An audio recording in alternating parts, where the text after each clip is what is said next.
Dalton, Riley, Wolves and Wagers. Big dub for the Wolves last night, Rye. They handled their business in the second half. And overall, for our props, it was pretty solid. But what were your thoughts about last night? Yeah, overall, when we have Wolves games like this paired with a big slate, there's going to be a lot of different plays we have. You had 11 plays, I had 10 plays. It went pretty decent for both of us last night. Could have been a little bit better on my end. But overall, I'll absolutely take a Timberwolves dub over an L with Ant scoring 30 or 35. Like, I'd rather have those two plays miss than, and the Timberwolves lose. But we got a full slate today, even though there's not that many games. So I'll kick it over to you to start the cards off today. Yeah, I mean, the MVP of the league, points, rebounds, under 40. I'm probably consistently going to look at that line and be like, I'll throw a unit on it. I'm going to do that tonight. I think he had 35 and 15, and then 34 and 9 before that. So at minus 110, I'll start the night off with the MVP. Yeah, and I'm going to stick with my little three-leg parlays that I do here. Joel will be in this one. I'm going OG 10 plus points, Pascal 15 plus points, and then Joel 8 plus boards. That's minus 102. These three-leggers have treated me really well this year. Knock on wood. I think I'm like 4 for 5 or something on them, so I'm going to keep going to those. Yeah, and I love the Joel 8 plus boards. I think he's going to be grabbing 10 at least tonight, so I think that one will cash. But I'm kind of going from an MVP to a young rook who kind of lit it up there before his injury. Keontae George over 7.5 points. That's even. He's been getting a lot of shots.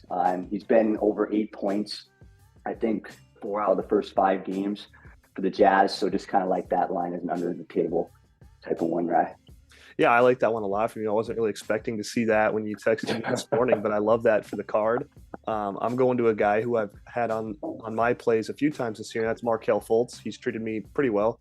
I'm going over 3.5 boards at minus 102. It was even right before I hit submit, but that's all right. I'll still take it at minus 102. I think that's a really good line for him. I think he can finish easily with 5 plus any given night. Yeah, he's been pretty profitable for you. And I think you've also thrown, I think, one prop on Franz this year, I think if I so. remember right. Yeah, so I'm going to put him on my card. 26 and a half points, rebounds, assists, and this has a lot to do with Banchero.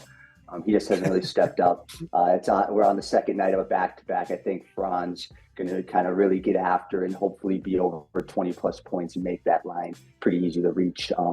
But yeah, overall, like Franz and Fultz tonight too. Yeah, I'm going to stick with that theme. I like both those guys, so I'm going Magic Moneyline, minus 104. I like that play tonight. They've played pretty well this year. They've had some heartbreakers, but that's a good up-and-coming team there, so hopefully they can pull out the win for me tonight. Yeah, and kind of going on the opposite side, maybe not the most exciting player in the league. Jonas Valanciunas over for points, rebounds, and assists. I just felt like the line was a little low because I think he can reach this with points and rebounds alone. So if he can get me a couple assists, that's kind of the cherry on top. But yeah, I got Jonas on my card tonight, right? I'll stick with that game. I'm going CJ 15 plus points, Cade Cunningham 20 plus points, and then Sir Thompson 4 plus boards. That's minus 123. I like all three of those guys to do their jobs there. Sir's been rebounding like a maniac. I mean, they got some rebounders over there, I guess. That Piston teams is so fun, but between him and Durant, like, they just pull down everything, it seems. Yeah, and Cade, 30-point night. I know it wasn't a loss, but he was shooting lights out. His jumper looks nice to start the season. Yeah, that 3-point jumper. Oh yeah. But a guy who I don't think is really going to do much tonight, and I think has a lot to do with Wemby and even Devin Vassell. And I know I kind of gave him a little hate when he got that contract. Thought it was maybe a little overpaid, but he's actually been balling. But I think Keldon Johnson's going to be under 26 and a half. That's the same line as Franz, and I don't think he's going to be as big a part of the game tonight. So I'm actually going to take under for Keldon Johnson, right?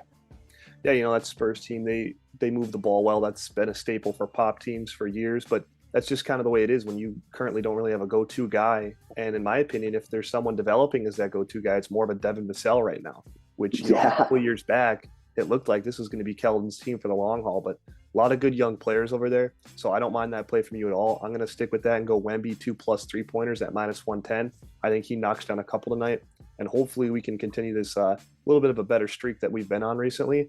I think we're going to have a Wolves After Dark reaction video to the Nuggets game later on today, so stay tuned for that. But as always, we appreciate you guys. Ants off the feed, and Anthony Edwards showing that Ants can